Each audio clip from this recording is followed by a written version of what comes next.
புரட்சியாளர் அம்பேத்கர் அவர்களின் குடும்ப உறவினர் முனைவர் திருமிகு ஆனந்த் டெல்டும்டே அவர்களே, நம் அனைவரையும் வரவேற்று உரையாற்றி அமர்ந்திருக்கிற கட்சியின் துணை பொதுச் செயலாளர் தோழர் கௌதம சன்னா அவர்களே, நம்முடைய அழைப்பை ஏற்று இந்த நிகழ்விலே பங்கேற்று இந்த நூல் குறித்து மதிப்புரை வழங்கி அமர்ந்திருக்கிற மூத்த ஊடகவியலாளர், ரோஜா முத்தையா ஆராய்ச்சி நூலகத்தின் பொறுப்பாளர் மதிப்பிற்குரிய தோழர் ஏஎஸ் பன்னீர்செல்வம் அவர்களே,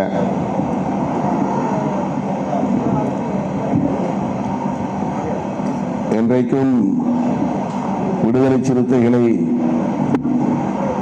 ஊக்கப்படுத்தி வருகிற நமக்கு உற்ற துணையாக இருக்கிற அருமை தோழர் மூத்த ஊடகவியலாளர் மொழிபெயர்ப்பாளர் ஆர் விஜயசங்கர் அவர்களே,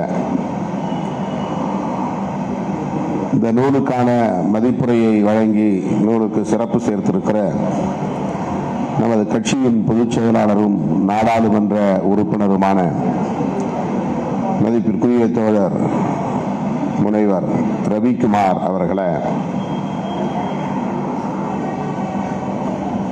இன்றைக்கு சமூக ஊடகங்களில் இடதுசாரி அரசியலை வலுவாக பேசிக் கொண்டிருக்கிற, வலதுசாரிகளுக்கு சாட்டையடி கொடுத்து வருகிற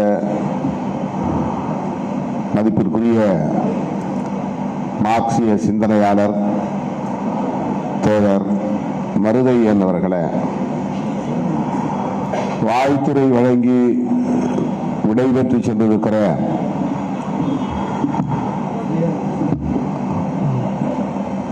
தமிழக அரசின் திட்டக்குழுவை சார்ந்த பொருளியல் சிந்தனையாளர் மதிப்பிற்குரிய ஜெயரஞ்சன் அவர்களே, தோழர் நக்கீரன் காமராஜ் அவர்களே,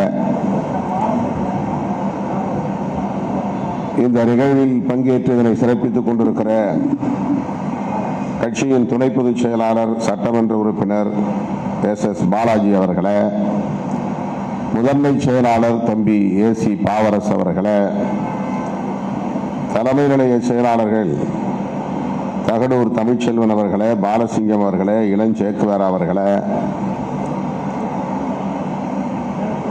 மாவட்ட செயலாளர்கள் சென்னை ஒருங்கிணைந்த மாவட்டத்தை சார்ந்த கரிகால் வளவன், சைதை ஜேக்கப், தா இளையா, வழக்குரைஞர் சாரநாத், ஆ வேலுமணி, சேத்துப்பட்டு இளங்கோ, வழக்குரைஞர் அப்புன், சி சவுந்தர், உஷாராணி, இளங்கோவன், தேவ ஞான முதல்வன் ஆகிய தோழர்களே, கட்சியின் முன்னணி பொறுப்பாளர்கள், மூத்த தோழர்கள், செய்தி தொடர்பாளர் தம்பி கூகா பாவலன் அவர்களே, துணை பொதுச் செயலாளர்கள் வழக்குரைஞர் எழில் கரோலின் அவர்களே, வழக்குரைஞர் ரஜினிகாந்த் அவர்களே, விடுதலை செழியன் அவர்களே, வருகை தந்து வந்துட்டாரா இல்லையா?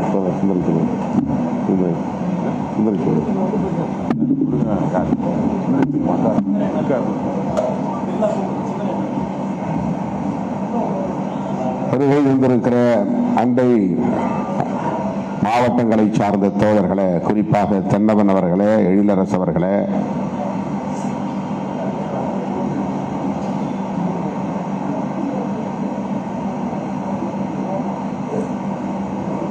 மற்றும்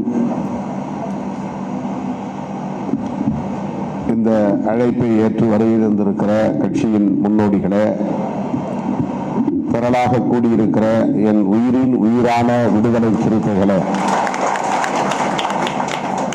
உங்கள் அனைவருக்கும் என்னுடைய பணிவார்ந்த வணக்கத்தை தெரிவித்துக் கொள்கிறேன். இது குறுகிய கால இடைவெளியில் ஒருங்கிணைக்கப்பட்ட நிகழ்வு. நேற்று நடைபெற்ற நூல் வெளியீட்டு விழாவில் பங்கேற்பதற்காக வருகை தந்த திரு ஆனந்த் டெல்டும்டே அவர்களை நம்முடைய அலுவலகத்திற்கு அழைக்க வேண்டும் என்கிற ஆசையின் அடிப்படையில் அவரிடம் அனுமதி பெற்று இந்த நூலை இங்கே நாம் அறிமுகம் செய்திருக்கிறோம். இந்த நூலை படிப்பதற்கு கூட கால அவகாசம் இல்லாத ஒரு சூழல். நேற்று இரவுதான் தோழர் விஜய் சங்கர் அவர்களுக்கே நாம் இந்த புத்தகத்தை கொண்டு போய் சேர்க்க முடிந்தது. அதற்கு ஒரு நாள் முன்னதாக எஸ் பன்னீர்செல்வம் அவர்கள் அவரே முயற்சி செய்து நூலை பெற்று படித்திருக்கிறார். தோழர் ரவிக்குமார் அவர்களை பொறுத்தவரையில் ஏற்கனவே இந்த நூல் வெளிவந்தவுடனேயே வாங்கி அதை படித்து விட்டார். ஆகவே இந்த மூவரும் இந்த நிகழ்விலே இந்த நூல் குறித்து பேச வேண்டும் என்று நாம் ஏற்பாடு செய்து திடுமென ஒருங்கிணைக்கப்பட்ட ஒரு நிகழ்வு. பொதுவாக இந்த மாதிரியான நிகழ்வை நாம் மாலை நேரத்தில் தான் வைப்பதுண்டு. மாலையில் அவர் மும்பைக்கு செல்ல வேண்டிய சூழல் இருக்கும். 2 நாள் அனுமதி பெற்று வந்திருக்கிறார். ஆகவே விமானத்திற்கு எந்த தடையும் ஏற்பட்டுவிடக் கூடாது என்கிற ஒரு அச்சத்தில் இருந்துதான் காலையிலேயே முற்பகலிலேயே இந்த நிகழ்ச்சியை நடத்தி விடுவதென்று நாம் முடிவெடுத்து நேற்று மாலைதான் இந்த அழைப்புதழை கூட அச்சிட முடிந்தது.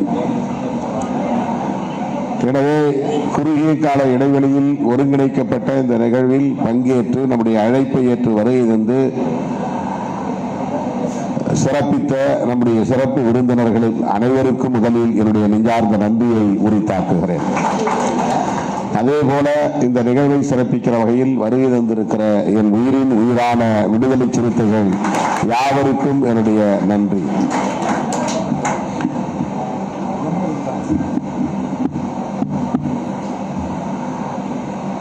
ஐக்கனோகிளாஸ்ட் என்கிற இந்த சொல்லுக்கு என்ன பொருள் என்பதை இங்கே எடுத்து சொன்னார்கள்.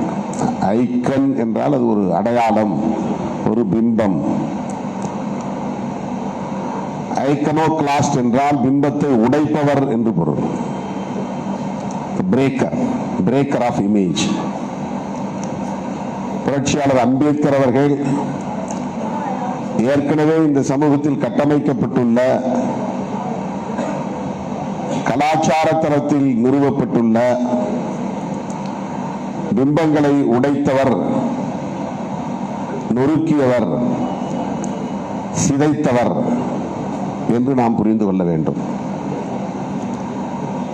அப்படி உடைத்தால்தான், சிதைத்தால்தான் புதிய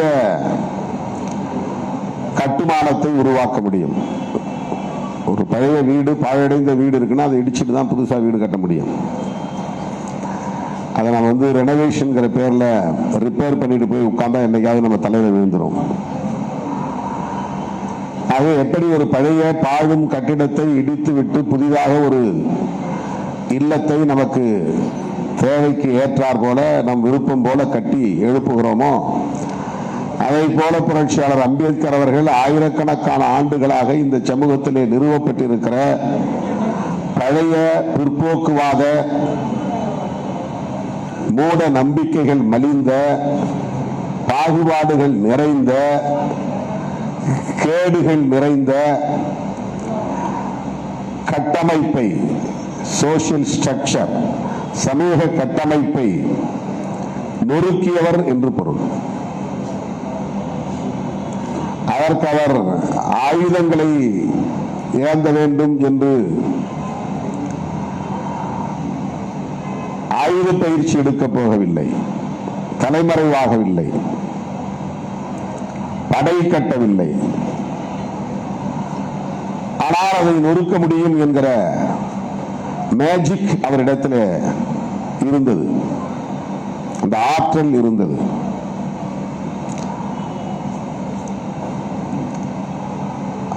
அதனால்தான் அவர் இன்றைக்கு நம்முடைய ஆனந்த் டெல்டும்டே அவர்கள் சொல்லுவதைப் போல 225 மில்லியன், ஏறத்தாழ 22.5 கோடி மக்கள் உணர்ச்சி பிழம்பாக அவரோடு இணைந்திருக்கிறார்கள், பிணைந்திருக்கிறார்கள். அவரை ஏற்றுக்கொண்டு பின்பற்றுகிறார்கள். உலகத்தில் யாருக்கும் இது போன்ற ஒரு மக்கள், வெகு மக்கள் இல்லை. ஒரு எமோஷனல் பாண்டிங் டுவர்ட்ஸ் அம்பேத்கர். புரட்சியாளர் அம்பேத்கரை இந்த அளவுக்கு இந்த மக்கள் உணர்வு பூர்வமாக ஏற்றுக்கொண்டு அவரை பின்பற்றுகிறார்கள் என்றால் அவருடைய பங்களிப்பு எத்தகையதாக இருக்கும் என்பதை நாம் புரிந்து கொள்ள வேண்டும். நான் அண்மையில அகமதாபாத்துக்கு சென்றிருந்த போது அங்குள்ள தோழிடத்திலே சொன்னேன், அம்பேத்கர் அவர்கள் எவ்வளவோ எழுதியிருக்கிறார், எவ்வளவோ பேசியிருக்கிறார், எத்தனையோ களங்களை அமைத்து போராடி இருக்கிறார். எல்லாவற்றையும் ஒதுக்கி வைத்துவிட்டு நாம் 2 பங்களிப்பை மட்டுமே நினைவில் கொண்டால் போதும். ஒன்று, அவருடைய படைப்பில் பிரதானமானது கான்ஸ்டிடியூஷன் ஆஃப் இந்தியா, இந்திய அரசமைப்பு சட்டம். இன்னொன்று புத்தா மீஸ் தம்மா. இந்த 2 படைப்புகள் அவருடைய பங்களிப்புகளிலேயே உச்சமானவை. அவருடைய அறிவாற்றலுக்கு சாட்சியங்களாக நிற்பவை. அவர் இந்த பழைய சமூக கட்டமைப்பை அடித்து நொறுக்குவதற்கு ஏந்திய ஆயுதங்கள். கான்ஸ்டிடியூஷன் ஆஃப் இந்தியா என்பது பொலிட்டிக்கலி, அரசியல் ரீதியாக ஒரு புதிய கட்டுமானத்துக்கு அடித்தளமாக இருக்கிறது. புத்தா மீஸ் தம்மா என்பது சோசியலி அண்ட் கல்ச்சுரலி, சமூக ரீதியாகவும் கலாச்சார ரீதியாகவும் புதிய கட்டுமானங்களுக்கான ஆதாரம், மூலாதாரம். ஆகவே புரட்சியாளர் அம்பேத்கர் அவர்களை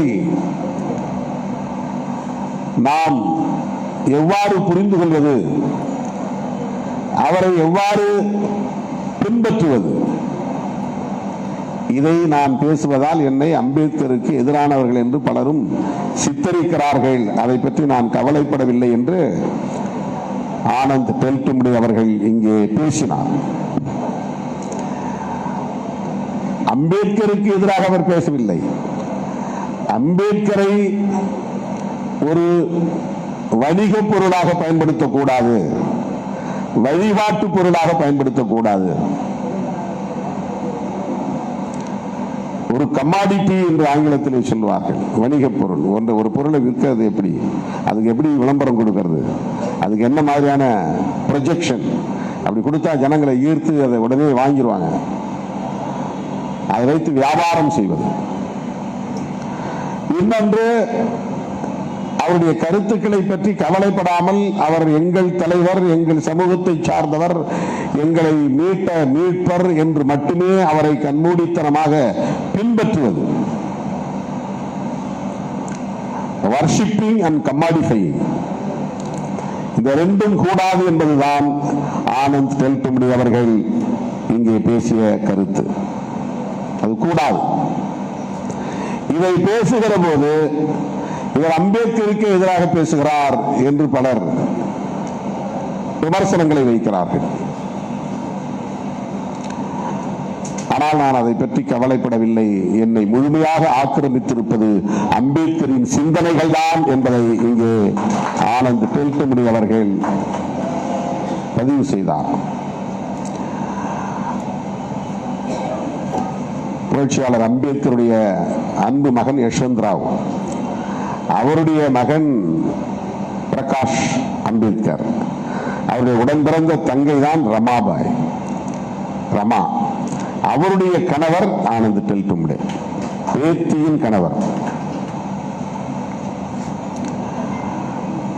அவர் இன்றைக்கு அவருடைய வாழ்க்கை வரலாற்றை குடும்ப உறுப்பினராக இருந்து கொண்டு, அவர் குடும்ப வரலாற்றை முழுமையாக புரிந்து கொண்டு, அந்த குடும்பத்தில் உள்ளவர்கள் கொடுத்த தரவுகளின் அடிப்படையில் ஆதாரபூர்வமாக இந்த நூலை எழுதியிருக்கிறார். அம்பேத்கர் அவர்கள் உயிரோடு இருந்த காலத்திலேயே 2 பேர் அம்பேத்கர் வாழ்க்கை வரலாற்றை எழுதி முடித்து விட்டார்கள். ஒன்று தனஞ்சய் கீர் ஆங்கிலத்தில், இன்னொன்று இந்த மராத்தி எழுத்தாளர் அவர் பேரு கயர் மோடே மராத்தி எழுத்தாளர். அந்த மராத்தி மொழியிலேயே எழுதியிருக்கிறார் பல வால்யூம்ஸ், பல தொகுப்புகள். அம்பேத்கரை படித்து பார்த்திருக்க நூல் தான். ஆனாலும் கூட அவர்கள் இருவரும் எப்படிப்பட்டவர்கள் என்பதை எழுதுகிறார். தனஞ்சய் கீர் ஒரு சாவர்கர் சிந்தனையாளர். சாவர்கர் யாருன்னு உங்களுக்கு தெரியும், சாவர்கர் ரைட். அவர் எப்படி அம்பேத்கரை பார்ப்பார், எந்த கோணத்தில் அவரை அணுகுவார், அந்த தரவுகள் எப்படிப்பட்டதாக இருக்கும், அவருடைய ப்ரொஜெக்ஷன் எப்படி இருக்கும் என்பதை நாம் யூகித்துக் கொள்ளலாம். மராத்தி மொழியில் எழுதிய அவரும் கூட ஒரு ரேடிக்கல் திங்கர் என்று சொல்ல முடியாது, ஒரு முற்போக்கான சிந்தனையாளர் என்று சொல்ல முடியாது. ஆனால் இன்றைக்கு இந்த வரலாற்று நூல்கள் ஏராளம் இருக்கிற சூழலில் அந்த குடும்பத்தை சார்ந்த ஒருவராக இருந்து ஆதாரபூர்வமான தரவுகளோடு அவர் எழுதியிருக்கிற இந்த நூல் இன்றைக்கு ஒரு காலத்தின் தேவையாக இருக்கிறது. அவரிடத்தில் நாங்கள் ஒரு வேண்டுகோள் வைத்திருக்கிறோம். இதை தமிழ்படுத்தி வெளியிடக்கூடிய உரிமையை எங்களுக்கு தாருங்கள் என்று கேட்டிருக்கிறோம். அவர் அதற்கு இசையளித்திருக்கிறார். ஏற்கனவே ஒருவர் தமிழாக்கம் செய்து கொண்டிருக்கிறார் என்று சொன்னார். அவர் தமிழாக்கம் செய்யட்டும், அதை கரிசல் பதிப்பகம் வெளியிடட்டும் என்று நான் சொல்லியிருக்கிறேன்.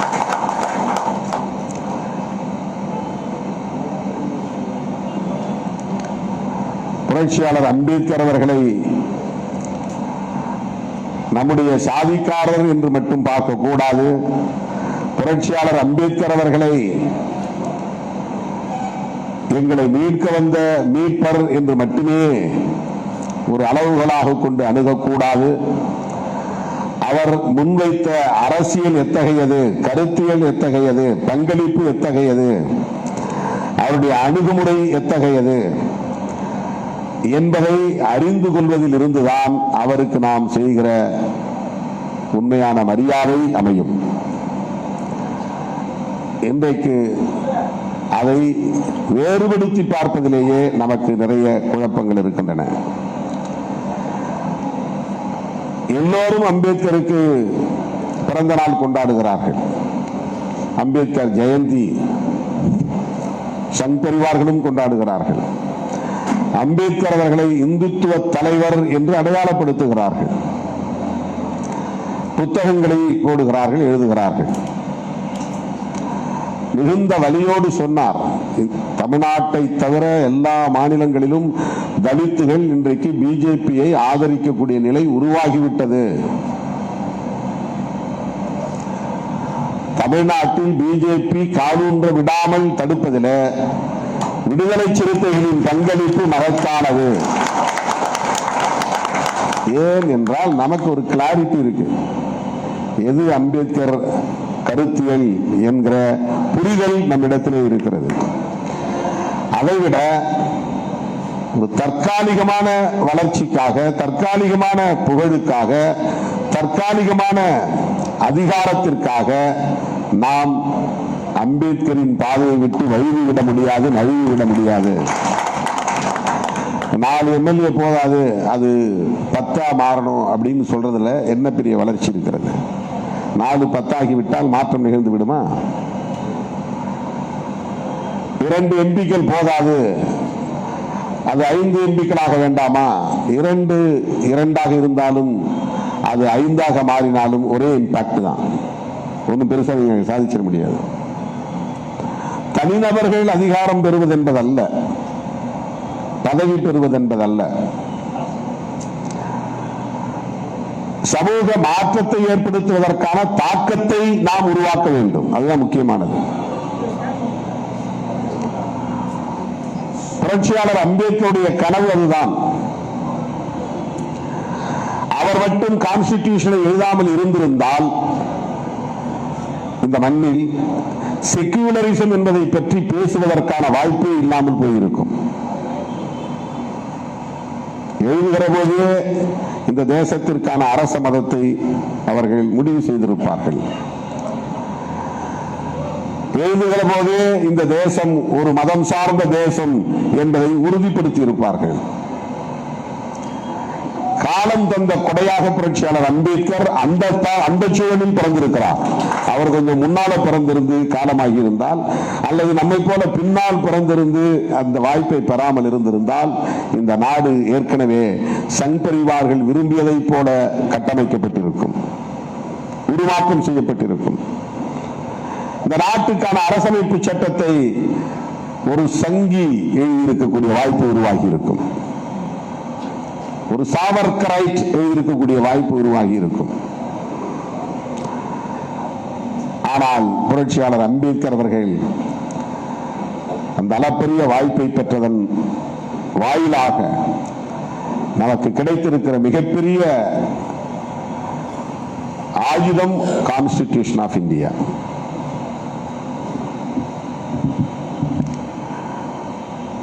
அதை நீர்த்து போக செய்கிற எல்லா முயற்சிகளையும் அவர்கள் செய்து வருகிறார்கள் என்பதை அறியாமலேயே நாம் அவர்களையும் இன்றைக்கு நம்பக்கூடிய நிலை உருவாகி இருக்கிறது. இந்தியா முழுவதும் இதுதான் நடக்கிறது. பெரியாரை நேரடியாக அவர்கள் எதிரி என்று அடையாளம் காட்ட முடிகிறது. அம்பேத்கரை எப்படி அவர்களால் அடையாளம் காட்ட முடியவில்லை, நேரடியாக எதிர்க்க முடியவில்லை. பெரியாரை எதிரியென்று காட்டுகிற அந்த அணுகுமுறை சரி. அம்பேத்கரை தங்களுடைய மதிப்புக்குரியவர் என்று காட்டுவது ஆபத்தானது. அம்பேத்கரை விழுங்கி செரிக்க பார்க்கிறார்கள். இதை தடுப்பது இன்றைக்கு நம் முன்னால் இருக்கிற மிக முக்கியமான சவால்.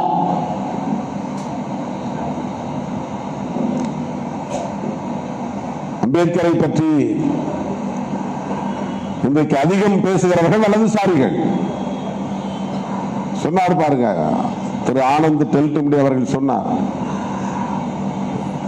ஏன் பிஜேபிக்கு இந்த மக்கள் வாக்களிக்கிறார்கள், இந்த மக்களுடைய எமோஷனல் பாண்ட் என்னங்கிறத புரிஞ்சு வச்சிருக்கிறார். அவர் அந்த பல்ஸை பிடிச்சு வச்சிருக்கிறாரு, அந்த வீக்னஸ் புரிஞ்சு வச்சிருக்கிறாரு. அவர் சொல்றார், அம்பேத்கர் என்னுடைய கடவுள்ங்கிறார். யாரு? Modi. Baba Sahib is my god. பிரதமர் மோடி சொல்லுகிறார். இந்த மக்கள் அதை நம்பி ஏமாந்து போகிறார்கள்.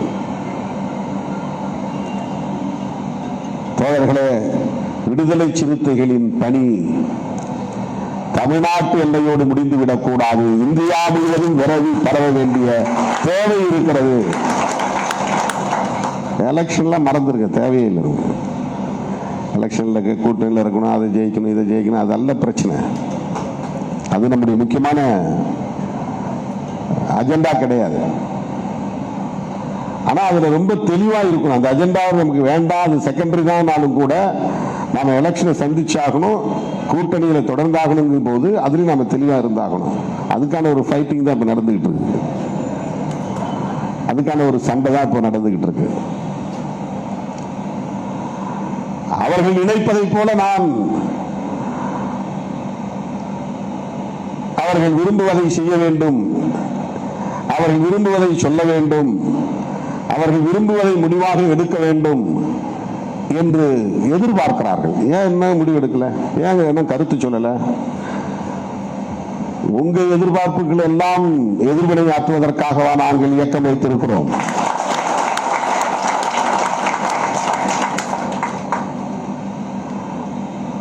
நாங்கள் எங்கள் நிலைப்பாட்டில் உறுதியாக இருக்கிறோம், தெளிவாக இருக்கிறோம். நாங்கள் தெளிவாக இருக்கிற போது, உறுதியாக இருக்கிற போது நாங்கள் பதற்றப்பட வேண்டிய தேவையே இல்லை. எதை எந்த நேரத்தில் எப்படி அணுக வேண்டும் என்பது எங்களுக்கு தெரியும். எங்களுக்கு எந்த பேராசையும் இல்லை.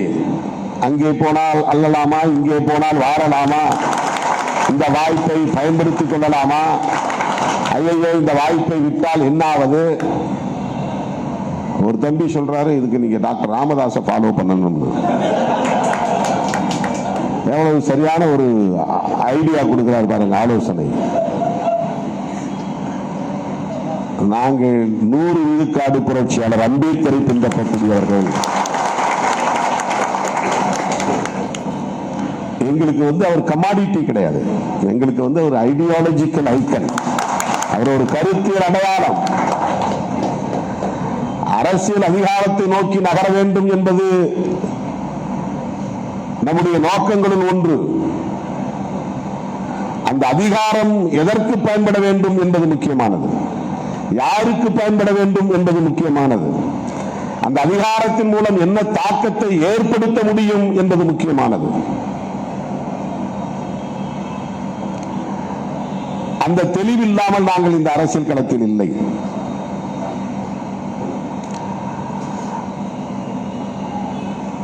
விடுதலை சிறுத்தைகள் கட்சி அந்த தெளிவோடு தான் எல்லாவற்றையும் அணுகுகிறது என்பதை இன்றைக்கு பதிவு செய்ய வேண்டிய ஒரு நிலையில் நாம் இருக்கிறோம்.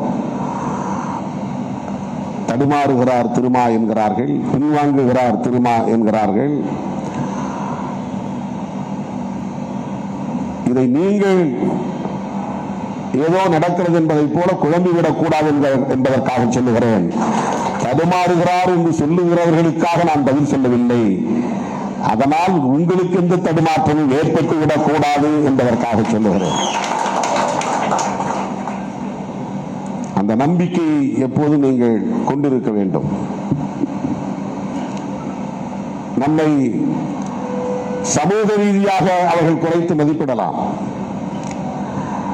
நம்மை பொருளாதார ரீதியாக அவர்கள் குறைத்து மதிப்பிடலாம், இன்னும் சொல்ல போனால் நம்மை அரசியல் ரீதியாகவும் கூட குறைத்து மதிப்பிடலாம். ஆனால் நம்முடைய சுயமரியாதையை எவனும் குறைத்து மதிப்பிட முடியாது. நம்முடைய தன்மானத்தை யாரும் குறைத்து மதிப்பிட முடியாது. நம்முடைய கருத்தியல் நிலைப்பாட்டில் கொண்டிருக்கிற உறுதிப்பாட்டை யாரும் குறைத்து மதிப்பிட முடியாது. அதை மதிப்பீடு செய்யக்கூடிய அளவுக்கு தகுதி பெற்றவர்கள் தமிழகத்தில் இல்லை. நாங்கள் எவ்வாறு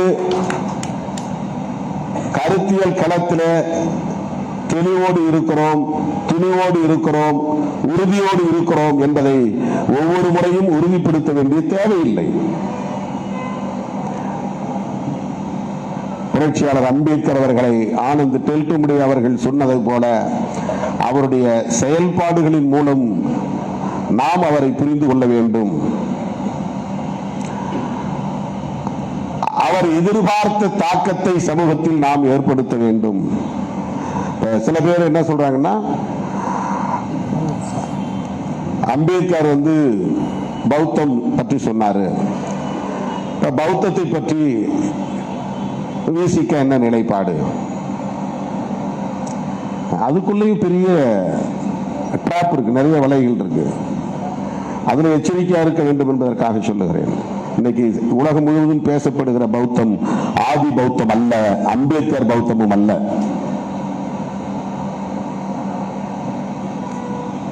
அது கவனமாக இருக்க வேண்டும். அதனால்தான் புரட்சியாளர் அம்பேத்கர் நவயானா என்கிற பெயரில் புத்தான் ஹிஸ் தம்மா என்கிற ஒரு நூலை எழுத வேண்டிய தேவை எழுந்தது. இல்லைன்னா ஏற்கனவே நிறைய டெக்ஸ்ட் இருக்குல்ல, பௌத்தத்தை பற்றி நிறைய நூல்கள் இருக்கின்றன, அது போதும் எடுத்துக்கலாம் இல்லையா? இப்ப புதுசா ஒருத்தர் உருவாகி நான் புதிய பைபிள் எழுத போறேன்னு யாராவது கிறிஸ்டியானிகள் எழுதுவாங்களா? ஏற்கனவே பைபிள் இருக்கு. புதுசா ஒருத்தர் நான் குர்ஆன் எழுத போறேன்னு யாராவது எழுதுவாங்களா? ஏற்கனவே குர்ஆன் இருக்கு. பௌத்தத்துக்கு ஏற்கனவே நிறைய ஸ்கிரிப்ட் இருக்கும்போது, டெக்ஸ்ட் இருக்கும்போது, அதற்கான தத்துவார்த்த நூல்கள் இருக்கிற போது ஏன் அம்பேத்கர் அவர்கள் புத்தான் ஹிஸ் தம்மா என்று ஒரு புதிய நூலை எழுத வேண்டும்? அந்த நூலை எழுதி முடித்த 3வது நாள் உறக்கத்திலேயே அவர் இறந்து போனார். அந்த வயசுல அவ்வளவு உடல் நலிவுல எந்த அளவுக்கு அவருக்கு எழுத வேண்டும் என்கிற வெறி இருந்திருந்தால், எந்த அளவுக்கு அவருக்கு ஒரு உந்துதல் இருந்திருந்தால், நாம் சும்மா இந்த சமூகத்தை விட்டு போய்விடக் கூடாது, அவர்களுக்கு வழிகாட்டுவதற்கு ஒரு தத்துவார்த்த நூலை தந்துவிட்டு போக வேண்டும் என்கிற அந்த உறுதிப்பாட்டோடு அவர் இருந்திருக்கிறார். நமக்கு தலைவலிச்சுன்னா ஐயான்னு போய் முடங்கிடுறோம், சுருங்கிடுறோம். ஒரு அறிக்கை கூட எழுத முடியல நம்மால. ஆனா ஒரு நூல், அது என்ன எப்படிப்பட்ட நூல்? ஏதோ சும்மா ஒரு ரெஸ்பாண்ட் பண்ணக்கூடிய ஒரு ரிஜாயிண்டர் இல்லை, ஒரு பிரச்சனைக்கு ஒரு பதில் சொல்லக்கூடிய அறிக்கை கிடையாது. இப்ப நான் ஒரு விளக்கம் சொல்றேன். ஏன் எல்லோருக்குமான தலைவர் நூல் வெளியீட்டு விழாவில் என்னால் பங்கேற்க இயலவில்லை அப்படின்னு நான் ஒரு விளக்கம் சொல்றேன். அது சாதாரணமானது. அதுக்கு ஒரு பெரிய டீப் திங்கிங் உங்களுக்கு தேவை கிடையாது. அது ஒரு விளக்கம். ஒரு ஆக்ஷனுக்கு ரியாக்ஷன், ஒரு கேள்விக்கு ஒரு பதில், ஒரு குழப்பத்திற்கு ஒரு தெளிவு. ஆனால் புத்தானி தம்மா என்பது அப்படிப்பட்டதல்ல. ஒரு பிரச்சனைக்கு சொல்லக்கூடிய பதில் அல்ல, எதிர்வினை அல்ல. அது காலம் காலத்திற்கும் இந்த மக்களுக்கு வழிகாட்டக்கூடிய ஒரு புனித நூலாக அமைய வேண்டும் என்கிற பொறுப்புணர்வோடு எழுதப்பட்ட ஒரு நூல். எந்த அளவுக்கு அவருக்கு அந்த தளத்தில் ஆழ்ந்த அறிவு இருந்திருக்கும் என்பதற்கு அந்த நூல் ஒரு சான்று. தத்துவார்த்த தளத்தில் சும்மா ஒரு புத்தகத்தை படிச்சுட்டு 2-3 புத்தகத்தை படிச்சுட்டு அதை வச்சு இன்னொரு புத்தகம் எழுதுறதுங்கிறது அல்ல. காலம் காலமாக இந்த சமூகத்தில் நீடித்து நிலைத்திருக்கக்கூடிய பல்வேறு வகையான ஸ்கூல் ஆஃப் தாட்ஸ், சிந்தனை பள்ளிகள், இந்துத்துவம் என்ன சொல்லுகிறது, கிறிஸ்தவம் என்ன சொல்லுகிறது, பௌத்தம் ஆதி பௌத்தம் என்ன சொல்லுகிறது, இஸ்லாம் என்ன சொல்லுகிறது, இந்த மக்கள் ஏற்கனவே இருக்கக்கூடிய பூர்வீக குடி பழங்குடி மக்களின் கலாச்சாரம் என்ன, வாழ்வியல் தத்துவங்கள் என்ன, அவர்கள் பின்பற்றக்கூடிய சடங்கு சம்பிரதாயங்கள் என்ன, அவையெல்லாம் எந்த பின்னணியில் உருவாயின, அப்படி உருவான எத்தனையோ சடங்குகள் காணாமல் போயின, இன்றைக்கு நீடிக்கிற சடங்குகள் என்ன என்ன, எவை எவை, இவை பற்றிய ஆழ்ந்த அறிவு இல்லாமல் அப்படி ஒரு நூலை எழுத முடியாது. எந்த அளவுக்கு ஒரு சமூகத்தை மீட்க வேண்டும், அடிமையுற்று உழலுகிற சமூகத்தை மீட்டெடுக்க வேண்டும் என்கிற பொறுப்புணர்வோடு அவர் சிந்தித்திருந்தால் இந்த நூலை படைத்திருப்பார் என்பதை நாம் எண்ணி பார்க்க வேண்டும். ஆகவே அரசமைப்பு சட்டத்தையும் அவர் நமக்கு அளித்திருக்கிற அருங்கொடையாக இருக்கிற புத்தரும் அவரது தம்மமும் என்கிற அந்த பங்களிப்பில் நாம் கவனம் செலுத்துவோம். அவற்றை மக்களிடத்திலே கொண்டு போய் சேர்ப்பதில் உறுதியாக நிற்போம். அப்படிப்பட்ட ஒரு இடதுசாரி சிந்தனையாளராகத்தான் ஆனந்த் டெல்டும்டே அவர்கள் இன்றைக்கு ஏராளமான நூல்களை எழுதி வருகிறார். அதிலே அவருடைய பங்களிப்பு, ஆனந்த் டெல்டும்டே அவருடைய பங்களிப்பிலே இந்த பங்களிப்பு top most contribution of Anand Teltumbde regarding Baba Saheb Ambedkar's ideology. The left-oriented writer Sri Anand Teltumde, he doesn't bother about the ruling oppression. ஆளுங்கட்சியினுடைய அடக்குமுறைகளுக்கு அவர் அஞ்சக்கூடியவர் அல்ல. அவர் சிறைப்படுத்தப்பட்ட உடனே நான் மும்பைக்கு போயவருடைய அருமை துணைவியாரை சந்தித்து ஆறுதல் சொன்னேன். அவரை மீட்பதற்கு விடுவிப்பதற்கு பல முயற்சிகளை மேற்கொண்டேன். அது நிறைவேறவில்லை. ஆனாலும் அவர் நிரபராதி என்று உறுதிப்படுத்தப்பட்டு இன்றைக்கு அவர் விடுதலை பெற்று வந்திருப்பது மிகப்பெரிய ஆறுதலையும் மகிழ்ச்சியையும் தருகிறது. விடுதலை சிறுத்தைகள் என்றைக்கும் திரு ஆனந்த் டெல்டும்டே அவர்கள் எடுக்கக்கூடிய அனைத்து முயற்சிகளுக்கும் உற்ற துணையாக இருப்போம் என்பதை சொல்லி I would like to appreciate Sri Anand Teltumde for his great contribution on Dr. Ambedkar ideology. லட்சக்கணக்கான விடுதலை சிறுத்தைகளின் சார்பில் அவருக்கு என்னுடைய வாழ்த்துக்களையும் பாராட்டுகளையும் நன்றியையும் தெரிவித்து நிறைவு செய்கிறேன். நன்றி, வணக்கம். ஜெய் பீம், ஜெய் பீம், ஜெய் பீம்.